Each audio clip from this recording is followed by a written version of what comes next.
नमस्कार, आप देख रहे हैं इंडिया टीवी। आपके साथ मैं हूं मीनाक्षी जोशी और अब वक्त हो गया है मुकाबला का।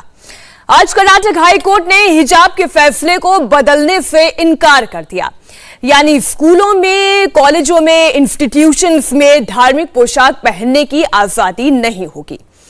आपको तय किए गए यूनिफॉर्म कोड का ही पालन करना होगा। सबसे खास बात हाईकोर्ट की टिप्पणी रही। हाईकोर्ट ने दो बड़ी बातें कही। सबसे पहली बात, हाईकोर्ट ने यह साफ कर दिया कि हिजाब इस्लाम का अनिवार्य हिस्सा नहीं है, एसेंशियल प्रैक्टिस नहीं है। दूसरा, अगर स्कूल और कॉलेज ने ड्रेस तय कर दी है तो सभी बच्चे, सभी छात्र छात्राएं वही पहनेंगे। तय यूनिफॉर्म पहनने से इनकार नहीं कर सकते। यानी देश में हिजाब को लेकर जितनी भ्रांतियां थी, जितनी राजनीतिक रोटियां सेकी जा रही थी, हाईकोर्ट ने सभी पर फुल स्टॉप लगा दिया है। हिजाब पर पिछले 3 महीने में कर्नाटक से लेकर मुंबई तक और दिल्ली से लेकर पटना तक जमकर बवाल हुआ। कई सारी रैलियां निकाली गई, जलसे निकाले गए, मजमे लगाए गए। धार्मिक आजादी पर आंच आ रही है, महिलाओं की स्वतंत्रता उनसे छीनी जा रही है, राइट टू चॉइस जैसे कई सारे सवाल खड़े किए गए।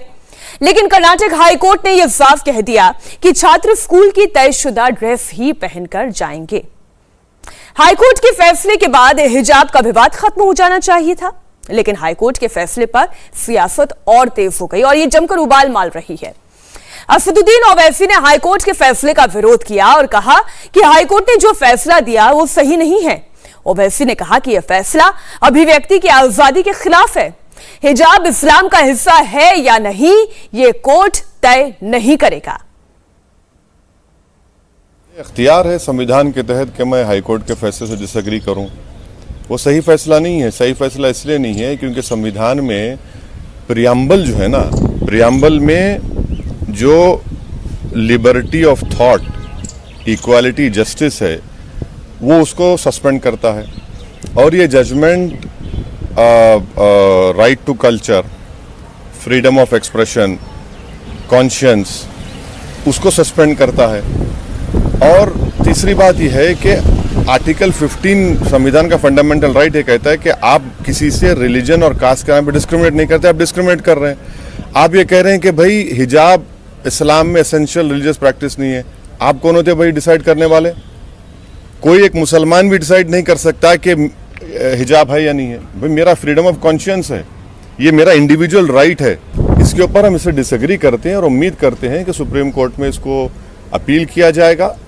और सुप्रीम कोर्ट में साबरीमाला का इशू चल रहा है, मगर ये बड़ी अफसोसनाक बात है। हमारे बाकी मेहमान भी हमारे साथ जुड़ चुके हैं। हमारे साथ बीजेपी के प्रवक्ता के शर्मा, मौलाना आजाद उर्दू यूनिवर्सिटी के चांसलर और मुस्लिम स्कॉलर फिरोज बख्त अहमद, सोशल एक्टिविस्ट मानवी तनेजा और कांग्रेस की प्रवक्ता राधिका खेड़ा हमारे साथ जुड़ गए हैं। इतना ही नहीं, नेशनल कॉन्फ्रेंस के स्पोक पर्सन इफ्रा जान और साथ ही मुस्लिम स्कॉलर अतीकुर रहमान भी हमारे साथ जुड़ गए हैं। और अब हम चर्चा को शुरू कर रहे हैं। हमारे मेहमान हमारे साथ जुड़ चुके हैं। फिरोज बख्त अहमद जी, मैं आप ही के साथ इस चर्चा को शुरू करना चाहती हूं। ये जो आज कर्नाटक हाईकोर्ट ने फैसला दिया है, अलग अलग तरीके की राय आ रही है। कोई कह रहा है कि लड़कियों की आजादी के तरफ उठाया गया एक और कदम है, तो कोई कह रहा है कि ये लड़कियों की आजादी को छीनने वाला फैसला है। आपकी क्या राय है? देखिए मीनाक्षी साहिबा, भारत का जो मुसलमान है वो राष्ट्रवादी है और देशभक्त है, ठीक है। और वो कानून के साथ चलता है। जो भी कानून मुल्क का उसके साथ चलता है। और कानून ने बिल्कुल सही फैसला दिया है। कोई बैन नहीं लगाया है, कोई ब्लैंकेट बैन नहीं है हिजाब के ऊपर। सिर्फ ये कहा गया है क्लासरूम में हिजाब नहीं चलेगा। स्कूल का एक ड्रेस कोड होता है, स्कूल का एक एजुकेशन कोड होता है। अगर स्कूल में प्रिंसिपल ये कहे कि कोई भी बच्चा हरी स्याही से या लाल स्याही से नहीं लिखेगा, काली स्याही से नहीं लिखेगा, ब्लू इंक से लिखेगा, तो मानना पड़ेगा। उसी तरह से एक ड्रेस कोड है सभी के लिए, सिर्फ मुस्लिम्स के लिए नहीं, सभी के लिए। उसमें कोई घूंघट लगा के आना चाहे नहीं आ सकता। मैं समझता हूं कि रविशंकर प्रसाद साहब ने बड़ी बारीकी से, बहुत ही फुल डिटेल्स के अंदर सारी चीज समझा दी है। इसका बिल्कुल भी मैं समझता हूं जिस तरीके से इसके ऊपर वावेला किया जा रहा है, इसको कंफ्यूज किया जा रहा है, नहीं करना चाहिए। मसला यह है कि जब और लोग इस पे बात करते हैं, जैसे all India Muslim personal law board है, वो हर चीज को उलझाने की कोशिश करता है, कहने के वो मतलब कहने लेकिन के लिए फिरोज जी, ये मसला तो उलझ गया है। अब सुप्रीम कोर्ट ये मामला जाएगा। अतीकुर रहमान जी हमारे साथ जुड़े हुए हैं, आप मुस्लिम स्कॉलर हैं। अतीकुर रहमान जी, ये कंफ्यूजन क्यों है? कर्नाटक हाईकोर्ट ने ये तो नहीं कहा कि आप स्कूल तक जब आ रही हैं तब भी आपने बुर्का नहीं पहनना या नकाब नहीं पहनना, स्कूल के अंदर स्कूल की यूनिफॉर्म अपनाई जाएगी, बात इतनी है। इसमें क्या आपत्ति हो सकती है किसी को भी? मीनाक्षी जी, मैं अपनी बात पूरी कर लूं, फिर हम अतीक भाई को सुन लेंगे। क्या इजाजत है मुझे? जी जी, चलिए बात पूरी कर लें जी। हाँ, बस मैं अतीक भाई से भी रिक्वेस्ट कर रहा हूँ, थोड़ा सा सब्र तहम्मुल से काम ले। देखिए, ऐसा है, ये मसला जो है इसको उलझा दिया गया है, और ये लोग ये कहते हैं, अतीक भाई और भी बहुत से लोग हैं, चाहे उसमें ओवैसी साहब हो, कोई भी हो, तो कहते हैं हम तो अपने हकूक की लड़ाई सुप्रीम कोर्ट तक लड़ेंगे। लड़िए, लेकिन उसमें क्या होगा? ये कोई हक नहीं है। ये जो हिजाब है कोई principle core value, essential value नहीं है। सूरह निसा पढ़ लीजिए आप कुरान की, थोड़ा बहुत मैंने भी कुरान पढ़ा है, आप सबने भी पढ़ा होगा। This is not the core value. आप सिख बरादरान से कंपेयर करते हैं, उनका केस, पगड़ी वगैरह, किरपान, वो कोर वैल्यू है, कानून की वैल्यू है। तो मैं बस यही रिक्वेस्ट करूंगा, आपको जहां जाना है जाइए, लेकिन बच्चियों से ये कहिए कि क्लासेस को अपनी जो है वो अटेंड करें, क्योंकि क्लासेस अटेंड नहीं करेंगी तो ना वो जजेस बन सकती हैं, ना जैसे रविशंकर कह रहे थे, ना वो लॉयर्स बन सकती हैं, ना वो प्लेयर्स बन सकती हैं सानिया मिर्जा की तरह, ना वो एरोप्लेन्स को पायलट कर सकती है, ना फौज में जा सकती हैं। बच्चियों का खुदा रहा नुकसान ना करें। दो पार्टों के बीच में, मजहब और सियासत के बीच में अपनी सियासी दुकानें चमकाने के लिए इन बच्चियों को मिसयूज ना करें। मेरी यही रिक्वेस्ट है मीनाक्षी बहन इन सब लोगों से। बिल्कुल। अतीक जी, अब आप अपनी बात रखें। मीनाक्षी जी, पिछले दिनों में जितना, मेरी आवाज बहुत इको हो रही है मीनाक्षी जी, अगर ये ठीक कर सकते हैं पीसीआर जरा पिछले दिनों में जब से ये कंट्रोवर्सी चली है, सुनवाई चल रही थी कोर्ट के अंदर, आए दिनों न्यूज़पेपर्स के अंदर बहुत अच्छी तरह उन लेडीज, उन वुमेन के बारे में कहा जा रहा था जो आराम से, बहुत आराम से हिजाब के साथ फुटबॉल भी खेल रही हैं, बास्केटबॉल भी खेल रही हैं, सर्जरी भी कर रही हैं, डॉक्टर्स भी हैं, लेबोरेटरीज में प्रैक्टिस भी कर रही हैं। तो जो बचकानी बात अभी रविशंकर प्रसाद जी ने आपके सामने कही आपसे, क्योंकि वो सत्ताधारी हैं, आपने आराम से उनकी सारी बातों को तस्लीम कर लिया। मैं नहीं कर सकता, सबसे पहली बात। दूसरी बात, फिरोज साहब ने अभी कहा कि हम लोग अपनी बच्चियों की राह में रोड़े अटका रहे हैं। मीनाक्षी जी, आपने देखा शाहीन बाग के अंदर इन्हीं महिलाओं ने बुर्खे के साथ, हिजाब के साथ, संविधान को, तिरंगे को लहरा लहरा कर जब संविधान का आइडियल इनको जब पढ़ के सुनाया तो इनके होश उड़ गए। इन्होंने ये साजिश की, ऐसी साजिश की कि भाई ये अगर लड़कियां, मुसलमान लड़कियां पढ़ जाएंगी तो इनका पूरा के पूरा समाज उद्धार करेगा, जो इनको पसंद नहीं आया, और इन्होंने चोट करने की कोशिश की। मैं इनको बताना चाहूंगा कि चाहे कितनी भी चोट कर लें, हमारी लड़कियां, हमारे बच्चे पढ़ेंगे, स्कूल जाएं, कॉलेज जाएं, हिजाब में जाएं, बगैर हिजाब के जाएं, किसी हालत में भी एजुकेशन हासिल होगा। और हमको मुंह तोड़ जवाब देना है इन तमाम कट्टरवादियों को, चाहे वो मुसलमान हो या हिंदू हो, कोई भी हो। मुझे ये बात बहुत अच्छी लगी अतीक जी कि आपने कहा कि मुंह तोड़ जवाब मिलेगा तमाम कट्टरपंथियों को जवाब मिलेगा। मुझे ये बात बहुत अच्छी लगी अतीकुर रहमान जी, और वो केवल सत्ताधारी हैं इसलिए मैंने उनकी बात सुनी, ये महत्वपूर्ण नहीं है। मैं आपकी भी बात उतनी ही तसल्ली से सुनूंगी, लेकिन जहां मुझे लगेगा ऑब्जेक्शन लायक आपकी कोई बात, तो मैं वो ऑब्जेक्ट भी करूंगी। लड़कियों की आजादी के हनन का तो कोई मसला ही नहीं है। स्कूल के भीतर जाने के बाद स्कूल का कोड ऑफ कंडक्ट फॉलो करने की बात है। यहां पर शिक्षा कैसे खत्म हो रही है या धर्म कैसे खत्म किया जा रहा है, ये मेरे थोड़ा समझ के परे है। राधिका खेड़ा हमारे साथ जुड़ गई हैं, कांग्रेस के आप प्रवक्ता हैं। मुझे एक बात बताएं कि इसमें क्या गलत है कि स्कूल अपना dress code of conduct follow करे? इसमें क्या गलत कह रहा है स्कूल या प्रशासन, क्या गलत कह रहा है? देखिए, स्कूल हो, कहीं पे भी हो, यूनिफॉर्म है, उसका कदर किया जाता है क्योंकि वो नियम और कानून है। लेकिन मैं भी इससे पहले रविशंकर प्रसाद जी, जो उनकी बातें बहुत महत्वपूर्ण है, इसलिए महत्वपूर्ण है क्योंकि एक तो वो सत्ता में है उनकी पार्टी, दूसरा वो इस देश के लॉ मिनिस्टर है।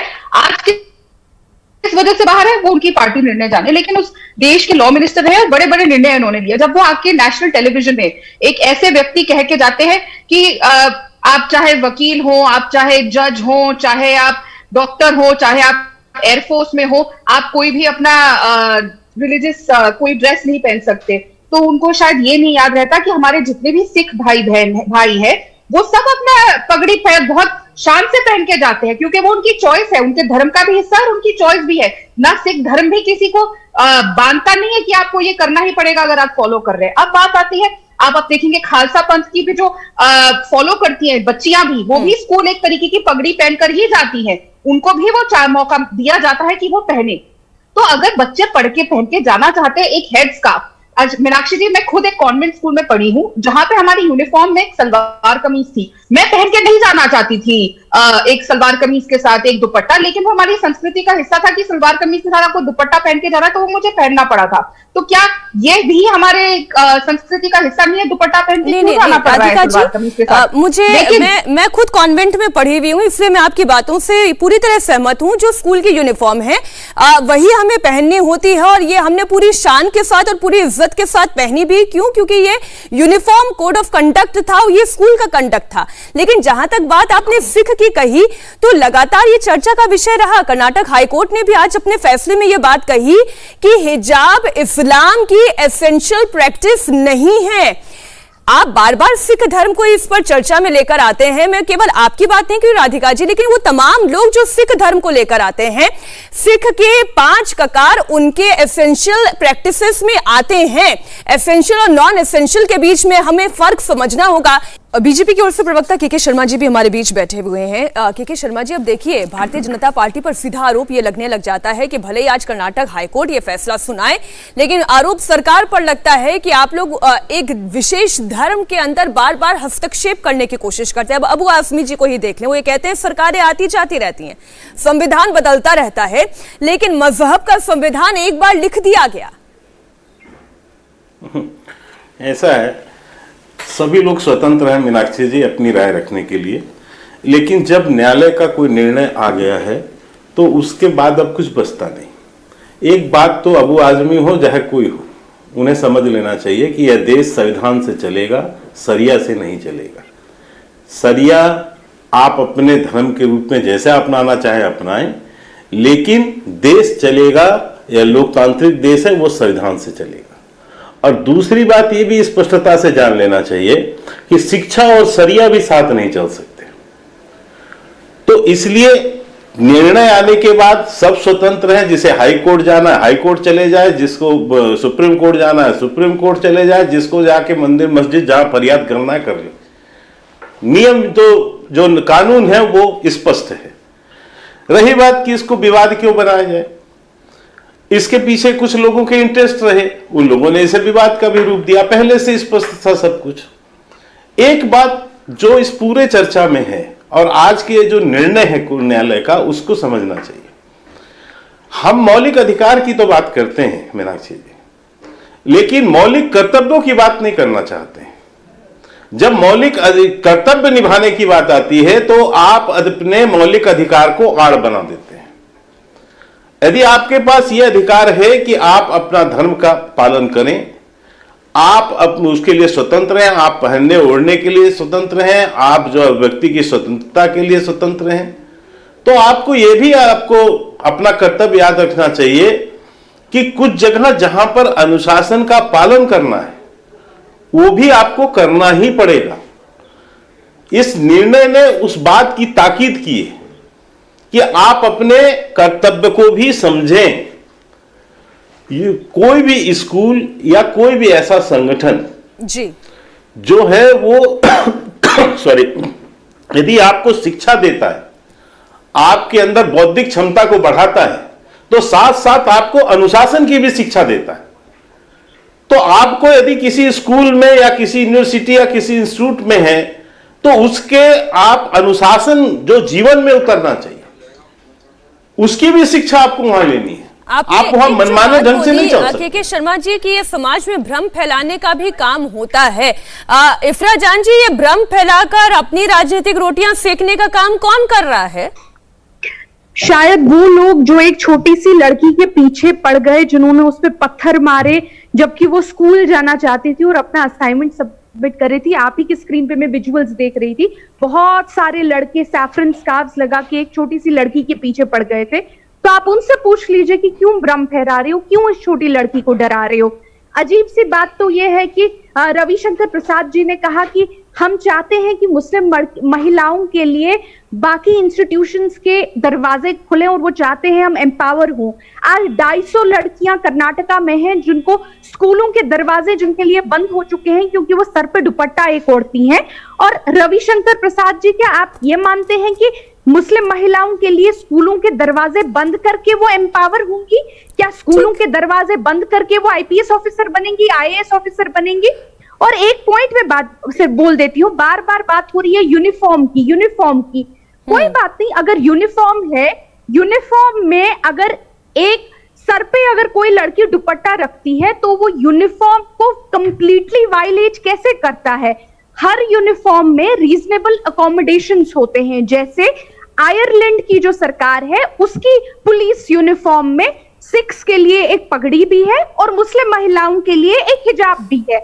और जब आयरलैंड ने ये रूल्स लाए अपनी यूनिफॉर्म, अच्छा, हम आयरलैंड की तुलना क्यों करें? मैं हिंदुस्तान से आयरलैंड की तुलना क्यों करूं? मानवी तनेजा जी, अभी आपने सारे मेहमानों को सुना, आपकी अपनी निजी राय क्या है एक एक्टिविस्ट के तौर पर?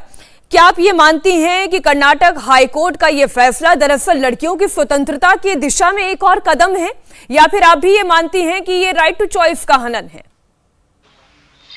देखिए, मैंने भी बहुत अच्छे तरीके से सबको सुना, सारे पैनलिस्ट को सुना, लेकिन मैं एक चीज यहाँ पे पहले अपनी ऐड करना चाहती हूँ कि जो स्कूल है वो ड्रेस कोड को ऊपर डिपेंड करता है। जो ड्रेस कोड है हम क्यों फॉलो करते हैं स्कूल में जाने के लिए? क्योंकि ड्रेस कोड बताता है कि आप ना छोटे हो, ना बड़े हो, ना अमीर हो, ना गरीब हो, इक्वालिटी होती है। हर बच्चा एक नजरिए से देखा जाता है। हिंदू भी वही पहनता है, मुसलमान भी वही पहनता है, सिख भी वही पहनता है, ईसाई भी वही पहनता है। तो ड्रेस कोड बहुत एसेंशियल है और उस चीज के लिए मैं बिल्कुल सहमत हूँ। दूसरी बात, जैसे मैंने अभी पैनलिस्ट को बहुत अच्छी तरीके से सुना कि क्या क्या उनके विचार हैं। मेरी एक बहन ने बोला कि स्कूल में एंटर करने नहीं दे रहे थे, बिल्कुल गलत है। वो उनके फैक्ट्स क्लियर नहीं है, स्कूल में एंटर करने नहीं दे रहे थे। इनफैक्ट तो खुद ही स्कूल के बाहर बैठ गए कि अगर हम स्कूल के अंदर जाएंगे तो हम हिजाब पहन के जाएंगे। आप बताइए, आप अपनी आइडेंटिटी छुपाएंगे? हिजाब का मतलब है आइडेंटिटी छुपाना। कहने को मेरे पास बहुत कुछ है, आप आइडेंटिटी छुपा करके कैसे प्रोग्रेस करेंगे? इनका एजेंडा जो है, इन मुसलमानों का एजेंडा ये है कि लड़कियों को किसी तरह पढ़ाई लिखाई से दूर कर दे।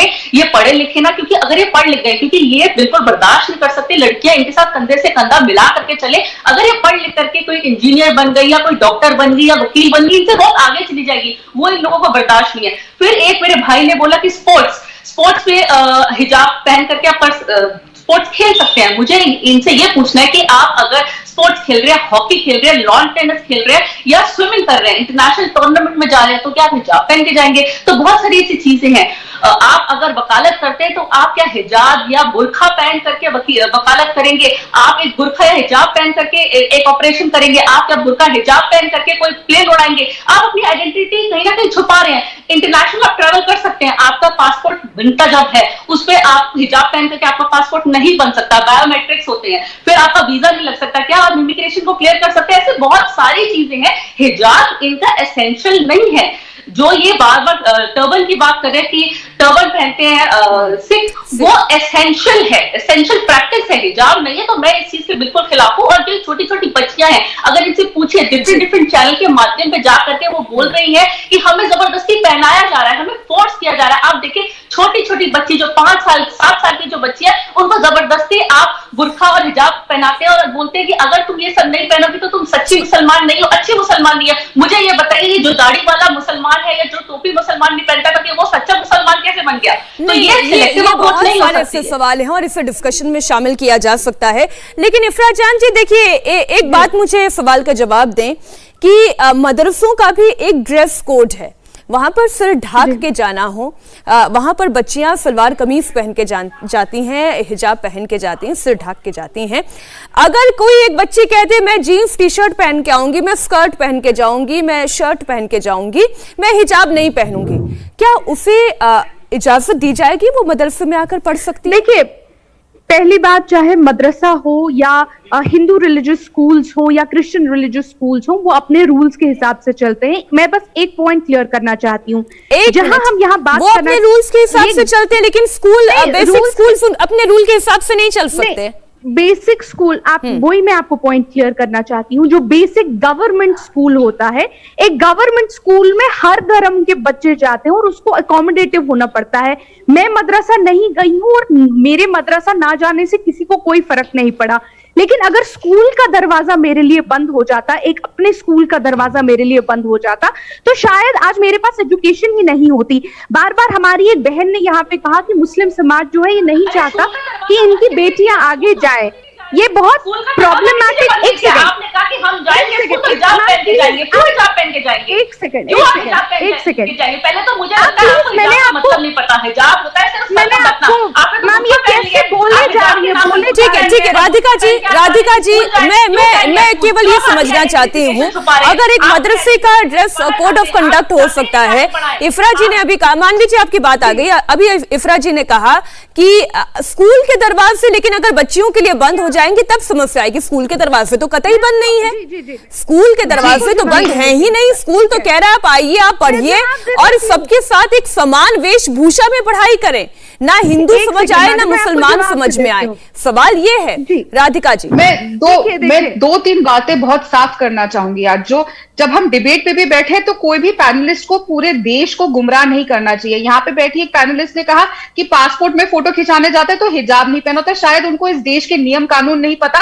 भारतीय पासपोर्ट में कोई भी मुसलमान महिला अगर हिजाब पहनती है या हेडस्कार्फ पहनती है, उसको बतौर कानून ये वो देता है, हमारे पास एक कानून अलाउ करता है कि वो हिजाब पहन के अपनी पासपोर्ट पे फोटो खिंचवा सकती है। बुर्के में नहीं कर सकता क्योंकि उसमें चेहरे की आइडेंटिटी दिखाई होती है।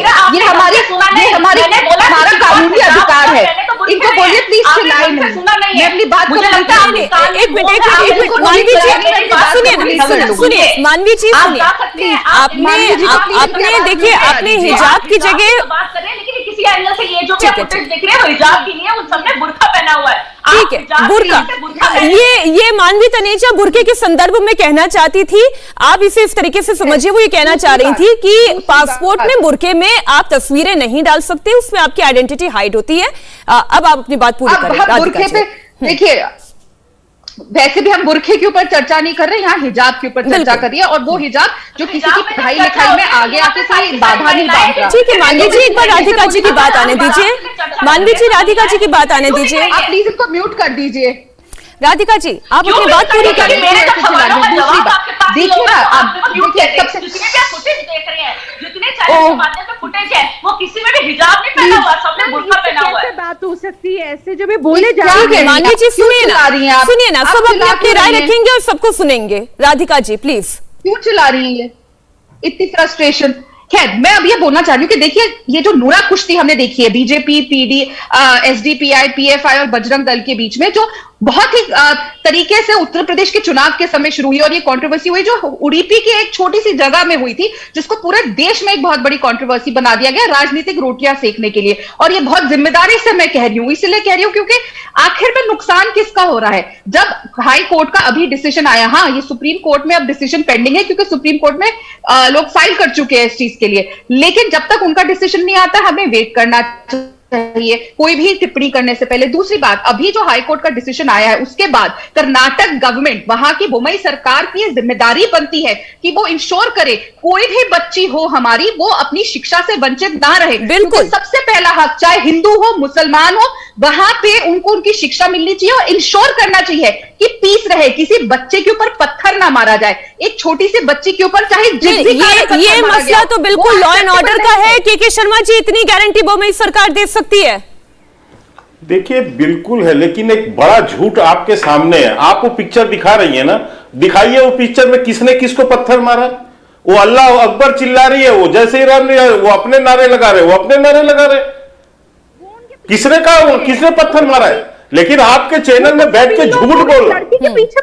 एक बार चुप रहिए थोड़ा सा, आप शांत रहिए, आपके समय नहीं बोला। मीनाक्षी जी, इनको थोड़ा बंद करें। देखिए क्या ये झूठ और प्रोपोगंडा है। अभी तक ये बार बार ये झूठ बोलती रही कि 200 महिलाओं को 200 लड़कियों को बाहर खड़ा रखा है। किसने बाहर खड़ा रखा है? आपको जब वहां पर कहा जा रहा है कि आप ड्रेस कोड में आइए, तो आप बुर्का पहन के वहां पर दादागिरी कर रही हैं बैठ के कि हम जाएंगे तो बुर्का पहन के जाएंगे, हम किसी कानून को नहीं मानेंगे आपके। तो आपके बस इसमें इसके आधार पर चलेगा क्या? आप क्या हाईजैक कर लेंगे देश को? और ये लोग बैठ के यहां पर उसकी वकालत कर रही हैं।